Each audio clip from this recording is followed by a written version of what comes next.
All right, welcome back inside Target Score Vancouver. We are back doing another live show, and why not? We had some great interaction with fans last time, and I mean, what a great guest to start this live testing of this podcast. Kyle Julius last time, so shout out to KJ for joining us again. Welcome back, Chris Wiggins on the sidelines with the CBL, Andrew Savory across the screen, across the court on the play-by-play with Jarell. John Paul as well. It feels like we haven't done anything with this program for a little while. And I don't know if that was just because of the way the schedule worked out or because you were getting married, you got sick. I am still fighting this like end of a summer cold. And I think the two of us are not going to sound very pleasant tonight, but we'll do what we can. You know what? If the Bandits are trying to rally for a late season push, clearly adding Jarell Eddie, who we'll speak to in a moment. But we got a rally as well tomorrow night, Chris. Big matchup versus Montreal. Yeah, it's going to be good. Montreal, always a great game. I like when they come to town. But yeah, joining us in probably a couple of minutes, Jarell Eddie, newest member of the Vancouver Bandits. He's going to jump on the pod tonight, and we'll get to know Jarell and what he brings to this club. But yeah, back at it at the LEC tomorrow night. Country night, always a fun night. These guys get right into the spirit, and with that spirit comes some new jerseys for the Vancouver Bandits as well. These are fresh, man. They got the white threads. Look at this. They got the white threads, the camo, the camo trim. How good is this? Oh, man, it's going to be so fun to see these. And it's a full merch collection as well. You got the hoodies as well. I think fans can't wait to get their hands on these. You know what? You got to be careful because when they're limited time, you got to get them fast. But I think I might have to grab one of those hoodies. I don't know about you, Chris. Yeah, I mean, I'm a big hoodie guy. My closet is like bursting out the seams with sports teams hoodies. So yeah, I definitely will like to get my hands on a hoodie. I just got a message from Jarell Eddie. He just says he's having a tough time with the link. So I'm going to resend it to him, but he will be joining us momentarily. I'll try that over text message this time and see what happens. But yeah, let's talk about, tonight across the CBL, lots of games. Brampton visits Niagara. That's going to be a big one in the East. That Eastern Conference is just jumbled. Other than Scarborough, everything below them is just jumbled. And then Edmonton in Scarborough tonight too. And so you never know what Edmonton team you see tonight in Scarborough. And we have seen before Scarborough. They aren't invincible. They can be beat. And so it'll be interesting to see how that plays out tonight. Yeah, Vancouver, of course, lost on a game-winning basket, courtesy of Amir Sims, and they got pretty close. But looking for, I guess, the second Western Conference team to defeat Scarborough. I'm trying to think of all their losses. They lost against the Mamba, but if the Edmonton could pull this off, I think they would become the second Western Conference team to take them out. Someone correct me if I'm wrong. But otherwise, with that being said, they're neck and neck right now with the Stingers. And we say things are a logjam quite often, but you're talking about three teams in the East, all at 8-10, Brampton 9-on. There's just no breathing room. There's no one's going to catch up to Scarborough. There's not enough time to do so, but each game matters down the stretch. And it also does, obviously, in the West. Winnipeg just clinched yesterday with their win, but then you have two teams at 7-10 as well, and the Stingers and Mamba. It's going to be a really exciting finish, Chris. So the Vancouver Bandits coming off a 2-1 road trip. They were in Saskatoon and then Calgary and Edmonton. And for some reason, the last few seasons, whether Calgary is 1-11 or 2-12 or whatever their record is, for some reason, the Calgary Surge have the Vancouver Bandits number. And I don't know. It's just like two games, one on national television, and they stuck it to the Bandits both times. What did you see out of that road trip? One of my favorite players of all time back with the Surge for the back half of this season, Matthew Kamba, is just so steady. I swear every time I turn on either CBC Gem or a national telecast on CBC, this guy's just hitting timely threes. I think Addy Patterson, who's come in his rookie season, has started to find his rhythm. Another top-tier prospect who kind of bounced around D1. And bringing in Cheney as well, obviously the former Sea Bear. He's been pretty lethal at the guard position. Obviously, they haven't been suiting up Gilliard. They have Coach Dave Diavera who comes in. And they're kind of finding a nice little rhythm right now. And credit to the Surge. Obviously, Coach Chags, Perry Huang goes out. Diavera comes in. And they found a way to kind of turn what was a miserable start to the season into something salvageable, of course. There's the Stampede, their country iteration of what we're going to enjoy tomorrow night. So it's actually been pretty fun to the Surge, and full credit. Like, they're looking to steal games down the stretch, and Vancouver's going to have to be careful, as will other teams as well. Still trying to lock down Jarell Eddy here. Sent it again over email. I actually got the wrong digit in the email, so that one's on me. He'll be joining us shortly. So yeah, it'll be good to see what he's all about. And then after Montreal, the Bandits are on the road again, and some big road games that are going to really maybe shake up the West because it's also a log jam. And after Friday, we'll talk about this later in the show too. Calgary Tuesday, Winnipeg Thursday. Those are some big games. As you see Calgary again, you want to get them back, and then Winnipeg as well. Yeah, Winnipeg just enjoying a tremendous season, of course, under Coach Rambo, the 12-6 right now. And it looks like in point differential, depending on how these last two games, obviously July 23rd and then the season finale on August 2nd, that one on national TV as well. I don't know if Vancouver's going to be able to close that point differential mark. But what I'm also really interested to see is the tenor of Rans Brempong. He's had that interim label, of course. It's still there, but now he's got a number of games under his feet. I think 2-1 on a road trip is a pretty good result. That's kind of what you and I were hoping for, Chris, and they were able to do so. You get the first one, you split the middle, and then you close it out. And it was the best game. We haven't even talked about it. The best game easily of the season for Michael Mulder. We've been waiting for the Michael Mulder game, and we finally got it. We have been waiting for the Michael Mulder game. Yeah, that was spectacular to see. So hopefully more to come from Mike Mulder. That'll be great to see what happens with Mike on the floor on Friday. Okay, live on YouTube, live on Instagram. Jarell Eddy is all ready for us here. Part of 4 NBA seasons with the Washington Wizards, Phoenix Suns, Chicago Bulls, Boston Celtics. He's got a decorated basketball overseas resume too, France and Romania, and the list goes on and on and on. So let's welcome in Jarell Eddy.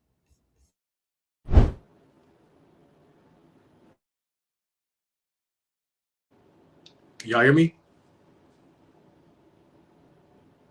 Hey, Jarell. Yeah, got you. Yeah. Thanks, man. Thank you for doing this. I know the link was a little wonky there, so sorry about that. But yeah, appreciate the time.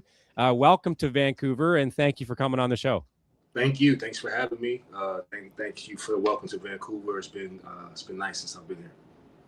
Jarell, we've got to ask, first impressions of the city. Not sure if you've ever spent any time in Vancouver, but it's known as beautiful BC here in Canada around these parts, mountain views, ocean. But have you spent any time here before? And what do you think about Langley and Vancouver?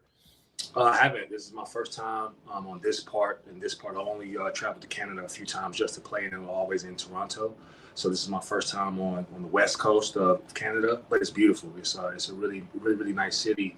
I've spent some time in Vancouver. I've drove down and I've seen all the houses. It's a really well put together place. Langley's very quiet. Apparently it's growing. It's a growing area. So I've enjoyed my time here for sure. Well, you'll have to get out to West Vancouver and North Vancouver if you want to see some really nice houses. Yeah, along the water there in West Vancouver. That's a spot for some nice houses. Hey, I'm always curious when new players come into the CEBL. What did you know about the league? How did you hear about the league, and how did this Vancouver opportunity come to you? Oh, so what I've heard, I've had a couple. I've played with Ahmed Hill in Greece, and he he's Canadian, and he also played in the league. I've had a couple other teammates or guys that I've known play in the league. I haven't heard much about it. I just knew it was a good summer league. So for my first impressions of it is just it's very well ran. It's a very well put together league. A lot of young players, a lot of guys that's kind of in the early stages of their career.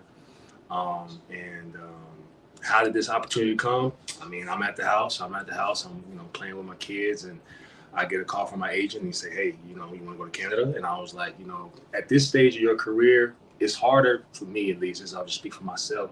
It's harder to be home and try to work to stay in like a game shape, a game rhythm, and it gets harder every year. So for me, I feel like it's always best to go play. If you can go play somewhere, try to win a championship. I mean, what's better than that? We have limited time to be able to do this job. So being able to come out here, play, compete in a place I've never been, bring my family to somewhere that's a really nice place.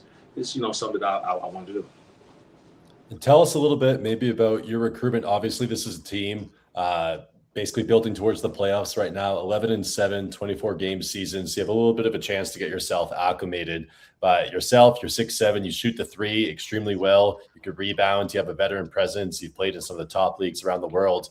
What do they tell you and maybe how you can fit with this team and what you want to bring to the squad as well? So, the name of the game is putting the ball in the hole. So, you always can, find a job if you can shoot it. Obviously I would like to, bring, my floor spacing ability. Defenses have to, pay some sort of attention to me to, for me to not, do what I do. So, spacing the floor and then, veteran leadership. I feel like, like I say, it's a lot of young guys on the team. And, I've been around a little while, so I've learned some things, and some that I take pride in is being able to pass it on to the next generation. So just bringing some sort of veteran presence. There's things that I see that, maybe guys don't see just yet. And, I was taught these things. So if I'm able to do that to the next generation or the guys coming up, that's something else I could bring as well. Something about this league that's unique that some players experience for the first time. Maybe you have experienced it in a celebrity game of some kind, but we have target score time or elam ending. What are your thoughts on ending basketball games that way, and have you experienced it before? So I played in the TBT for, I want to say 3 years. I've played in the TBT, and they do the elam ending as well. And it's a very interesting way to end the game. I like it in the TBT setting because it's like a win or go home type of or format. So it makes every game exciting, no matter what. But to play a whole season of elam endings would be that's interesting because I guess the way the rules work for what is explained to me is at 4 minutes, at the end of or dead ball, they add 9 points to the leading team score. And for me, if I got 4 more minutes in the game, I got, there's things that I'm seeing. I'm slowing it down. Hey, let's run this clock out. Let's win this game. Just be very careful. But if there's a target score, if I have to score 9 points before the other team scores whatever the target score is, it's just a different, psychology going into the end of the game. So what do I think about it? I mean, it's exciting. It's exciting for the fans. And I feel like, it's really cool. I've been blessed to make a few of the game winning buckets in the TBT, and it's exciting, to make a game winner for sure. So it does make it adds an element of excitement to the game, especially for the fans. But it also it tests your team's composure. If you have the lead and you're up, 7, 8, 9 points, and you have to score, are you able to, close the game? And I feel like that's a skill that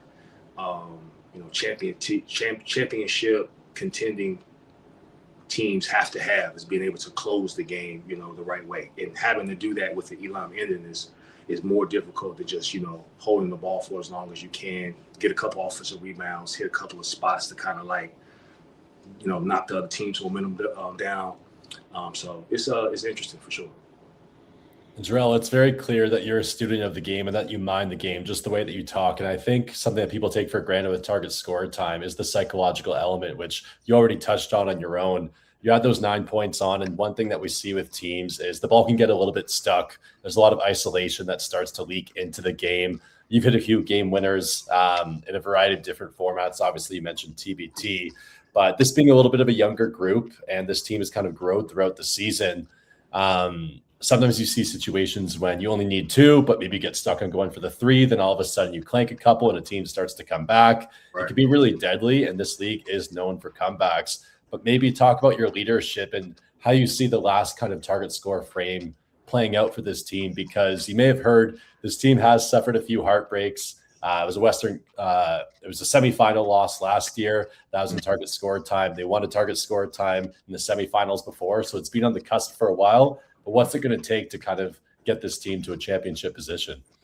I really just think it's everybody buying into playing the way that you played before the target score was set. I think that's the biggest psychological factor, because we're all competitors and we all want to be that guy that, ends the game. But I think the biggest thing that you could, the best way to approach these type of endings of games, especially in these crucial playoff matches is to play the way that you play the entire time. It doesn't have to be iso ball. It doesn't have to be, a big shot to win the game. If, we're killing a team on pick and roll, then let's stay with pick and roll. Let's not go iso ball if pick and roll is what's got us here. If driving and kicking is what's got us here, let's stay with that. Let's stay there. And then defense, you got to, you can't take your foot off the gas knowing that the target score is this and you have this kind of cushion, because a team can score 13, 14 points before you score 9. So it's really just playing the way that you play up until that point, playing defense and make sure you're getting stops, trying not to play without fouling, because that's another element of it is putting the team in the bonus with no time on the clock is deadly. So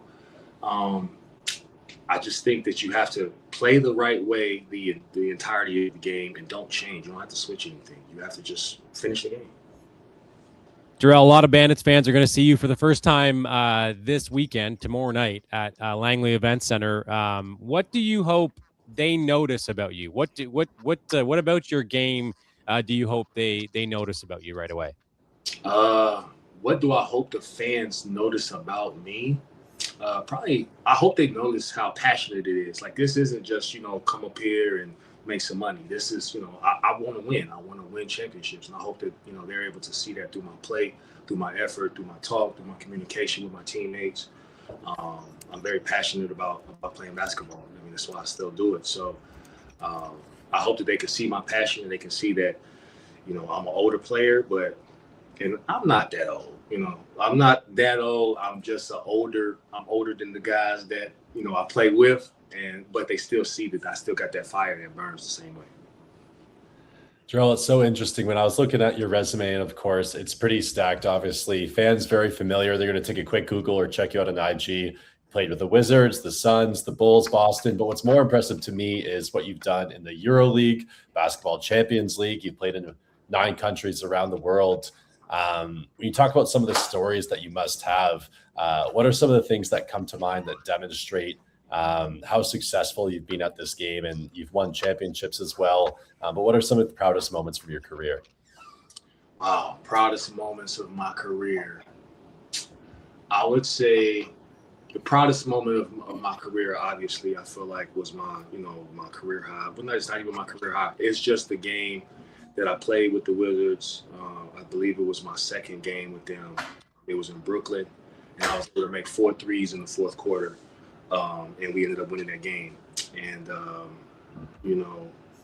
I feel like that was my most proud moment. I remember running down the court after I made my third or fourth three, and I say I'm doing what I'm supposed to do.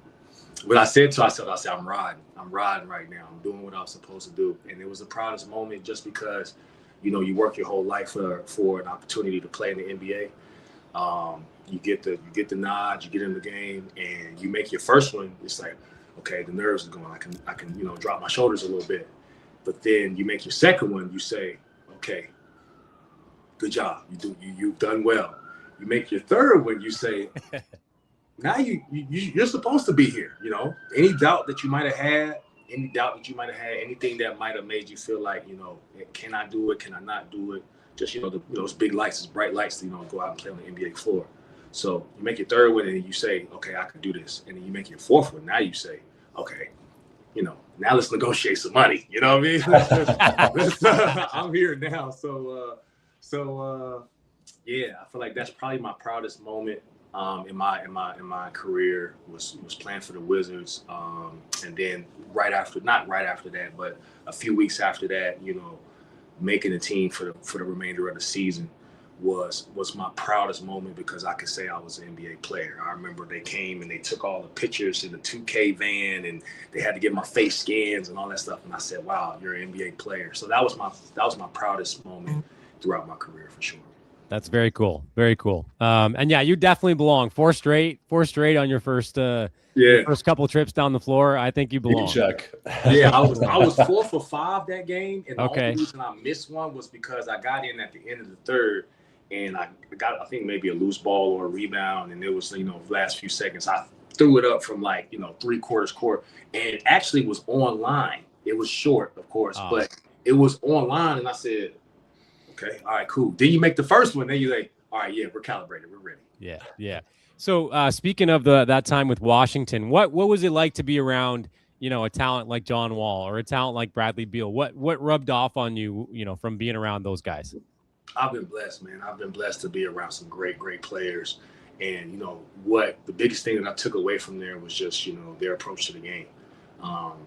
Those guys work extremely hard and they take, film seriously and, your work ethic and just the professionalism that comes with being a high caliber player is what I took away from them. I've learned from Steph Curry. I went to training camp with the Golden State Warriors, and that was actually the year that I got called up to the Wizards. I got waived from the Warriors. I went back to the G League, and then I got called up to the Wizards 2 days before Christmas. And excuse me, I feel like that whole year I was able to really just kind of study, how do they work? What do you do before practice? What do you do after practice? How do you take care of your body? What do you eat? How often do you stretch? What is your preparation? What is your mentality? What is your game day routine?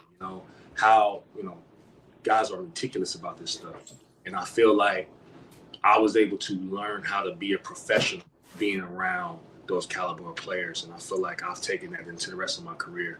And I still do my pregame warm up for my rookie year. So I feel like learning how to be a professional, what it takes, the work ethic it takes, and it's not just when coach tells you to be here for practice. It's what do you do before practice? What do you do when you wake up? What time do you go to bed? It's everything goes into it. So I learned how to be a professional from guys like that. And Jarell, you talk about some of those moments and people that you learned alongside. Obviously, you've now had a chance to get a few practices under your belt with the Bandits. Any first impressions of the team, people you're excited to play with? Obviously, you're excited to play with the team as a whole, but maybe in a few practices, a couple of the runs you've been in, anyone's playing style that stands out to you or that you're excited to get the ball to them or get the ball from them? I mean, I'm excited to play with all the guys. I mean, all the guys are really great guys. Just a lot of everyone's, I guess, together. I feel like that's the biggest thing I was able to take from it in my couple of practices that I've been. It's a real great unit. I'm most excited to play with my guy Mike Mulder. Let's go. Let's go. I heard y'all talking about him earlier, but we played together in the Windy City Bulls, and that was the year I got called up to Boston in the Bulls, I believe. Yes. So he was there my 4th year in the G League, and so reuniting with him, just being able to talk to him, see how he's going, how his career is going, because he went to have a great NBA career after I played with him. So being reunited with him, that's something that's really cool. Another guy with teammates, that rubbed off a lot on him, right? Like Draymond Green and Steph Curry, all that. Like Steve Kerr. He has a great Steve Kerr story, by the way. You should ask him about a Steve Kerr story about his trigger date. You probably know what a trigger date is. I know exactly what a trigger date is. Yeah, I didn't know what a trigger date was. And earlier this season, we had talked to him about a story with Steve Kerr. I don't want to spoil it, so you should ask him about it. But it's a really, really good story. Okay, Jarell, we wrap up our chats with guests with what we call target score time, just like we do on the floor. You guys do on the floor. However, because target time on the floor has no clock, this is the slowest rapid fire of all time. Okay, we're going to take our time with it. So are you ready for target time? I'm ready. Let me take a sip of my coffee.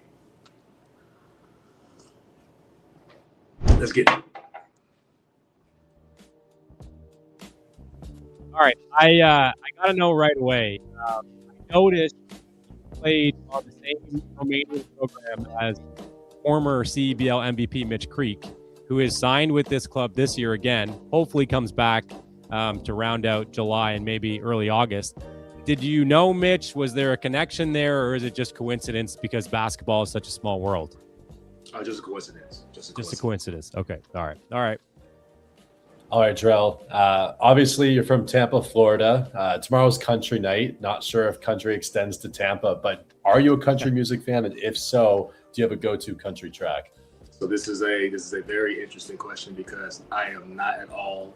I have no idea about anything about country. I am also not from Tampa, Florida. I know that's what for whatever reason, my profile says I'm from Tampa. You got to get it corrected. I am not from Tampa, Florida. It's been something that's bothered me for a long time. I am from Charlotte, North Carolina. So really, we got to reach out to someone at Eurobasket. I have to, because I remember my rookie year, they had this piece of paper and it said born city. And I wrote, I was born in Tampa, Florida. I moved very shortly, I think 3 years into my life, to Charlotte, North Carolina. Okay. I was born in Tampa, but I'm from Charlotte. So, yes, I think even more of a country town than Tampa would be Charlotte. But still, that's just not something that I Tomorrow night in the broadcast, when you hit that first three, we'll definitely give a shout out Charlotte. We won't say Tampa. We got you. I appreciate it. All the way from Charlotte. Hey, I know your first sort of experience with the NBA and the NBA Summer League was right out of Virginia Tech in Summer League. You actually won that championship. What was it like playing for Becky Hammon? So that was my second year playing in Summer League. Oh, second year. Okay, yes. My bad. I played. It's funny. I played my first year with the Washington Wizards. Okay. In my second year, I played both in Orlando and in Vegas, and that was with the Spurs with Becky Hammon, and that was great. That was a really great experience, like, because we had a lot of great players. We had Jonathan Simmons, we had Caddy Lane, we had Kyle Anderson. So we had some great players on that team, and what was it like? It was really, really cool. I felt like she was very, very knowledgeable, but it was also very interesting watching her be put in a head coach position for the first time. So there was timeouts where she would call a timeout and she would go to draw up a play and she would draw a player, but she would put the player on the board twice. And then we would say, hold on, coach, like, who's right here? And then she would have to burn another timeout just to correct the play. So to see her her development was really, really cool to be firsthand and be a part of that. And then for us to win the championship with her being the first female head coach to coach at the Summer League, I just feel like being a part of that's a huge honor of mine. So, Jarell, we already talked about your resume. You played with some big clubs around the globe. One name that immediately stuck out to me was Fenerbahce. We know the fans are wild over there in Turkey. What's potentially the most crazy, wild, or even hostile arena you've ever played in terms of fandom from the international stage? On the international stage, now what's interesting was I played for Fener during COVID year, so there was no fans. So I was not blessed to be able to really experience, the Fenerbahce, fan base as a whole, just because, the restrictions that we had back then.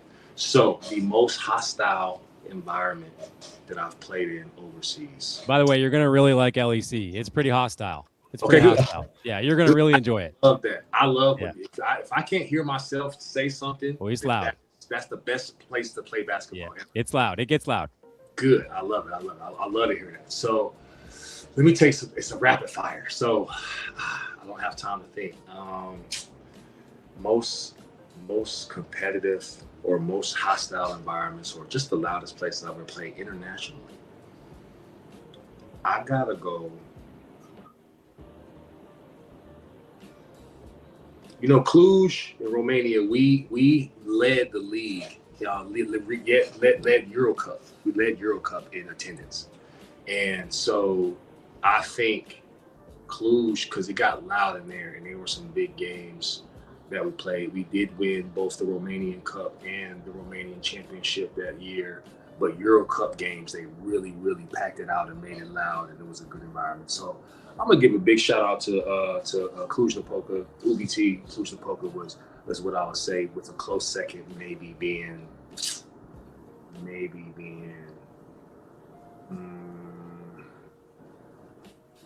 okay. Aris in Greece, they have a great crowd. I've played against them both in Euro Cup when I was with Cluj, and when I played in Greece with Peristeri. Aris had a very good crowd. Playing at Panathinaikos as Peristeri, it's not going to bring out the everybody, but of course they have a great crowd. San Pablo Burgos, they also had a great home crowd. I think they led Champions League in attendance that year. So I'm gonna name everybody because I don't want to leave nobody out, and I don't want to say the wrong answer. That's all good. It's all good. Hey, your favorite sneaker you've ever played in? What's your favorite sneaker? Favorite sneaker that I ever played in? Sneaker. Sneakers, yeah. Favorite sneaker I've ever played in is the Kobe 5. Okay. That's probably the most. I have the most Kobe's. Kobe 4, 5, or 6. You can pick a choice. All right. All right, this one's an interesting one. I love the international stuff. I love how much you've traveled. We all love to travel. If you had to hang them up tomorrow and you had to retire somewhere that you've played, where would it be? If I had to retire, or if I could go live, Yes. somewhere I've played.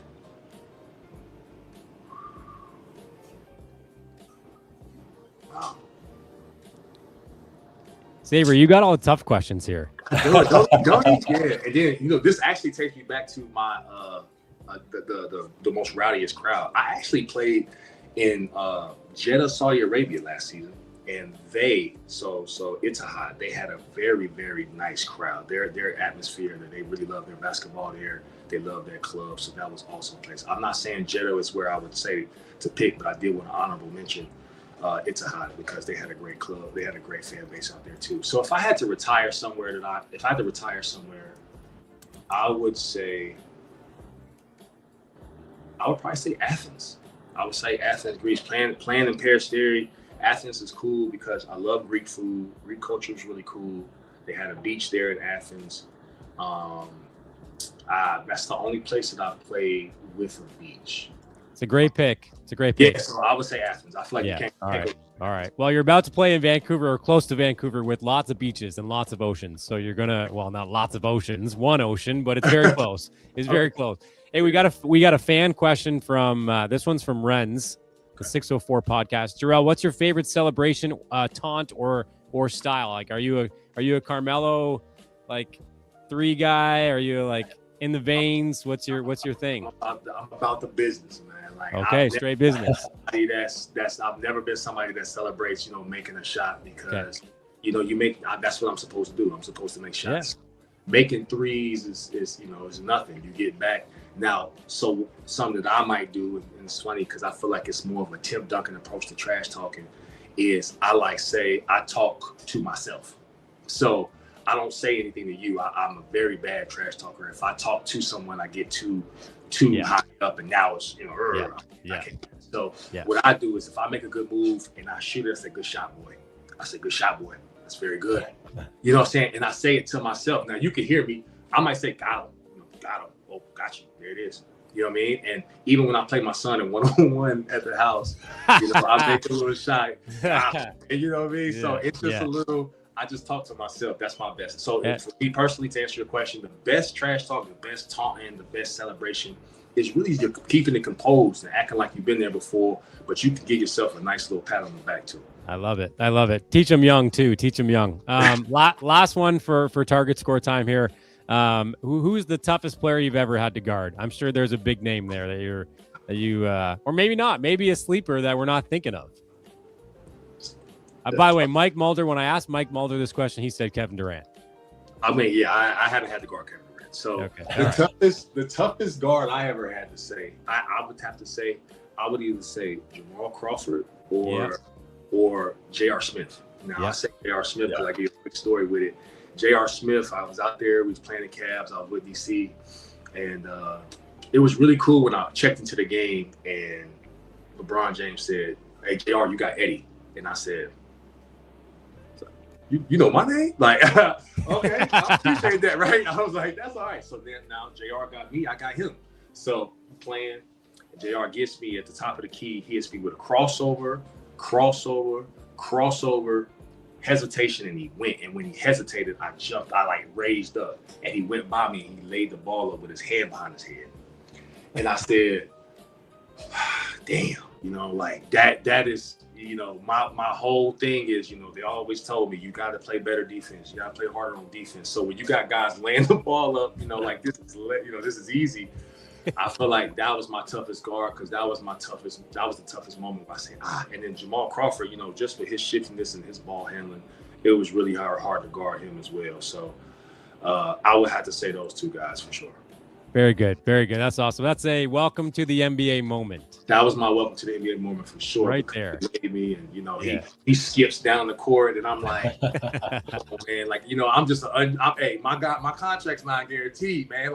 Cut me some slack, man. Stay on your feet, man. Stay on your feet. There's exactly. Target time. We appreciate you doing target time with us. Hang tight for a sec, okay? Yes, sir. Thank you. All right, target score time. Jarell, we appreciate the time, man. I'm looking forward to seeing what you bring to this team tomorrow night and for the rest of the season. So thank you for joining us, taking the time out of your schedule, and we'll see you. We'll see you tomorrow night. See y'all tomorrow, man. Let's get a win. All right, let's do it. There is Jarell Eddy joining us on Target Score Vancouver. Thanks, man. Take care. Thank you. Have a good one. All right.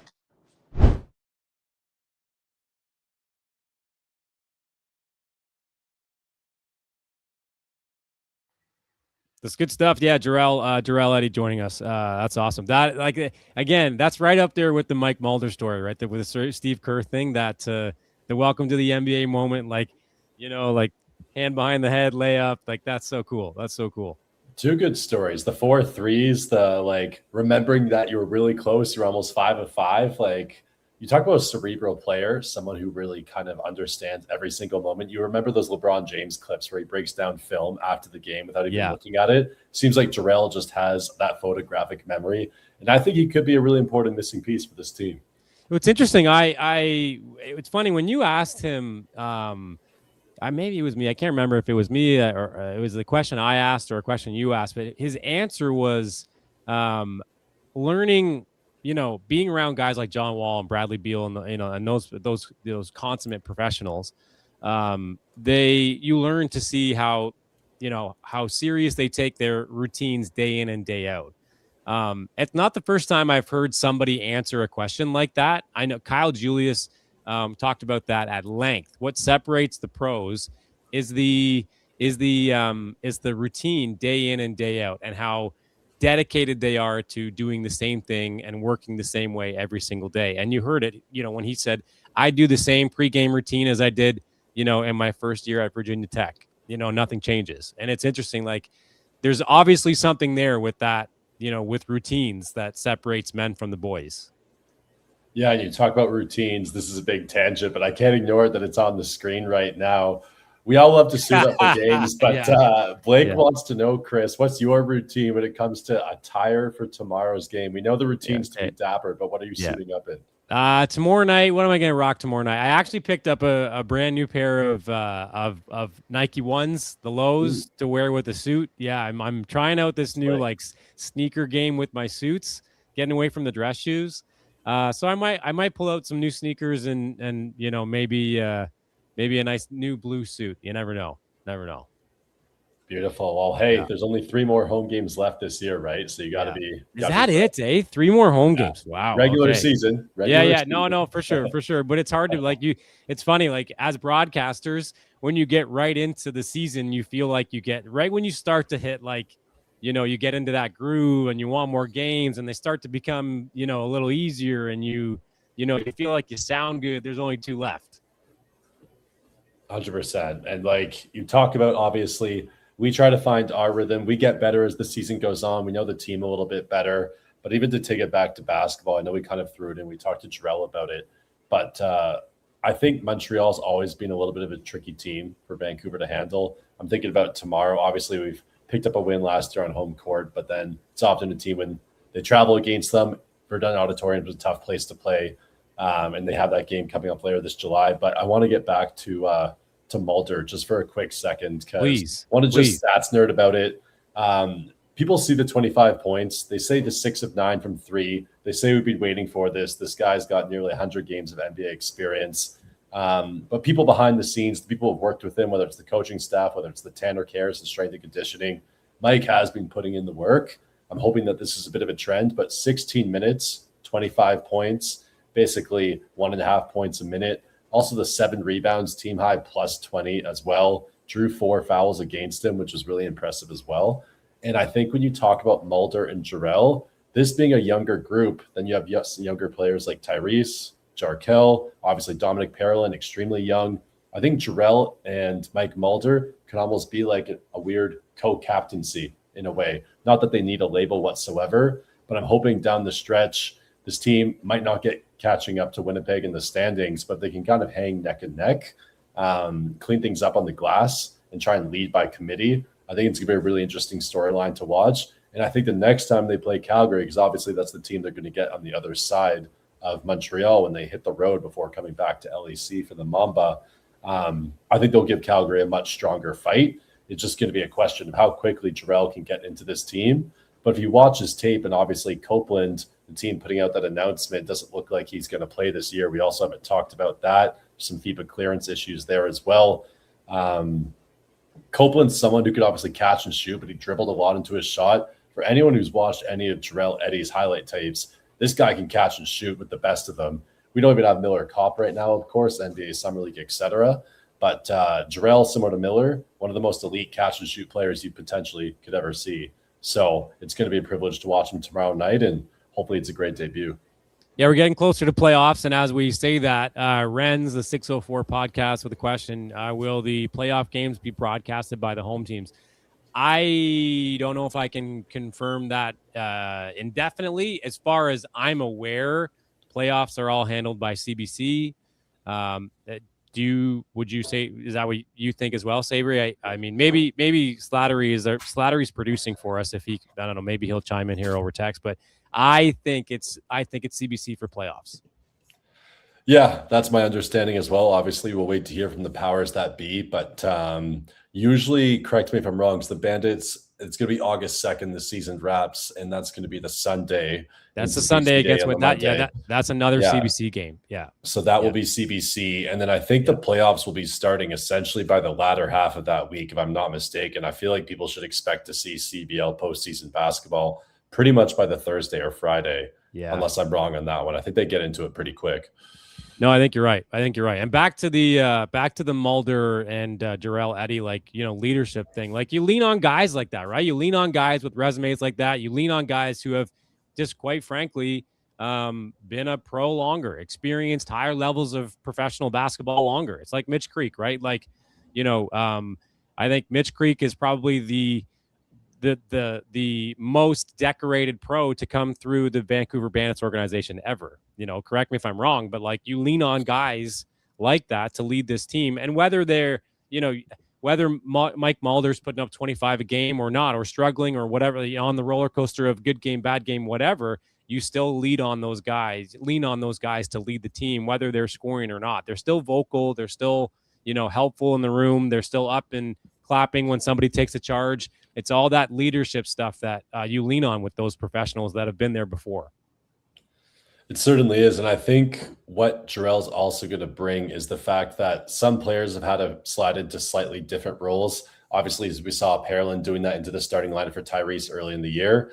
But we haven't talked too much about Tevin Brown and Lloyd Pandy, at least in this installment. Obviously, Tevin can fill it up, had some high-scoring games, close to 30 points a couple of times. Lloyd Pandy, great defense against Teddy Allen that they're going to need in the next two games against Winnipeg. And so that's going to be something to watch. But they've been relied, especially Tevin, for some high volume shot making. And I think if Tevin's off one night, now maybe it's not as much of a disadvantage if you have Jarell and he's off to a great start in his CBL career. So it's going to hopefully open things up a little bit more for Tevin, so it's not suffocating on the defensive end. But also it hopefully allows Lloyd Pandy to play a little bit more off ball / cut, get to the rim. And that's what Lloyd Pandy also specializes at. You don't want him using his energy all in offense. You want him to lock up the other team's best player, because that's what Lloyd Pandy does best. He's been inconsistent three-point shooter throughout his career, but he is great at getting to the rack. So when I see someone like Jarell coming in, it's going to free things up for Tevin, allow Lloyd to play off ball and get to the rim, have more defensive energy available. And I think it could only mean good things for Coach Rans, and I'm sure he's probably thinking the same thing. Yeah, I'm very interested. I mean, first of all, things have changed defensively since Lloyd Pandy has been around. That's just obvious. I mean, they've had a couple of duds, but still, since he's been around, they have been a better team defensively, and that still is, I think, a major focus for this team moving forward. I like the length of Jarell Eddie. I think, despite, I say only, he seems longer than 6'7". When you watch his highlight tapes, he seems longer than 6'7". I'm interested to see if they go Tyrese, Jarell Eddie, or they go Dom, Tyrese, and Jarell, or they go Jarell and Dom. Like, I'm interested to see how he is sort of mixed in with the bigs and what they experiment with, what pairings they try to mesh on the floor. What do you see from a bigs perspective? Like, do you see Like, do you see the three of them like attempting to go like, 3-4-5 or just kind of swapping Tyrese for Jarell or Dom or vice versa? I think first and foremost, they're going to have to play the matchups. And I know I don't want to spill it for tomorrow because obviously people are going to tune into the broadcast, but Montreal has sized up a little bit recently. And they brought in, of course, Jack Hemphill, 6'10" power forward. So they're going to have to be mindful of what the matchups are going to give them. Obviously, in recent contests, they had a close one against Niagara. But this is a team that against Niagara, didn't have the services of Quincy Guerrier, and that's someone who's usually bruising on the inside. Kevin Osawe, he's kind of a little bit more of that combo guard forward position, but he's increased his scoring prowess as well this year. They picked up Prince Odro, who was dropped by Brampton. Prince's minutes have been pretty small this year. So I don't think they're going to be too worried about the size factor aside from Jack Hemphill, especially if Gary is not going to be playing. So I think they could be a little bit more free tomorrow. But I think where you saw that really, really be a point of struggling with them was, what's his first name? Who was Calgary's 7-foot tall center? Last name is Brown. Greg Brown. Yeah. Greg Brown. Yeah. No, Javante. Is it Javante Brown? I think it's Javante Brown. Yeah. There was a Greg Brown though, right? Greg Brown was last year who was thrown down through the legs in games. He reminded me of Tajay Moore a little bit. Yeah, he definitely did, especially with his blocks. But Javante Brown in that game against Calgary at the Saddle Dome, that was hard to watch. It was just offensive rebound off of offensive rebound. And thank you, Renz. Yeah, Javante in the comments. And I think it'll be a really interesting mix when they take Calgary again, because the scouting report is just going to be no secondary opportunities. You got to clean up the glass. They got to beat Calgary again.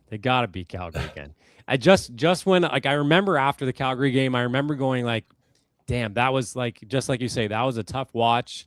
And they just looked defeated from the very start. And I remember thinking like, geez, like 500 is lurking, and then they turned around and they beat Edmonton. So like it has been a bit of like an up and down roller coaster since Rands has taken over, and to be expected, right? Like they're all learning on the fly, this not new system, but new chemistry. It's the same group, but it's everybody moves up a chair, as Kyle Julius said, a few weeks ago on our podcast. And like, that's an adjustment for everybody. So you're going to see those effects on the floor. But yeah, Montreal tomorrow night, at LEC. It'll be great to be back.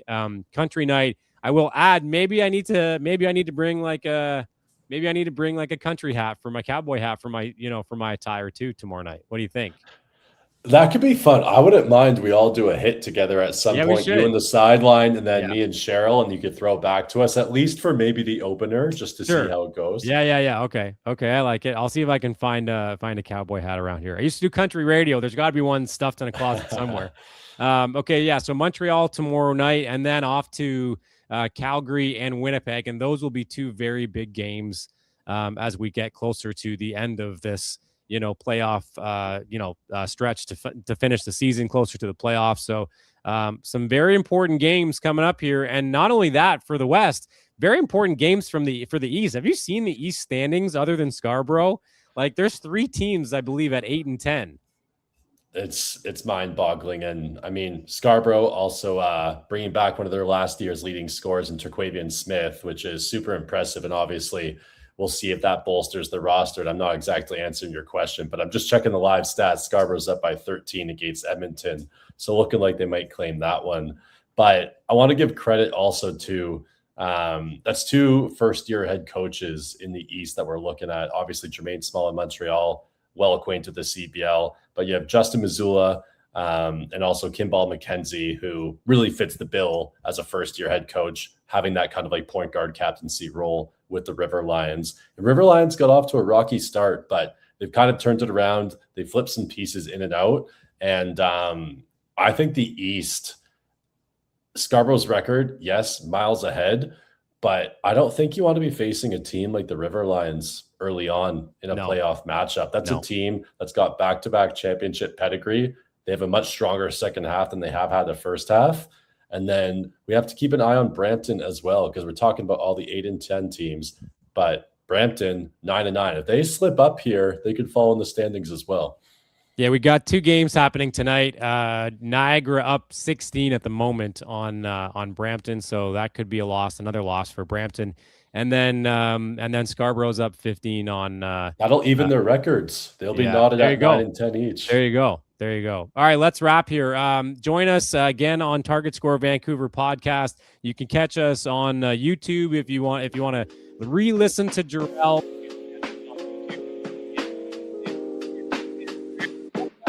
Get us everywhere on Target Score Pod on social media. Thanks for joining us.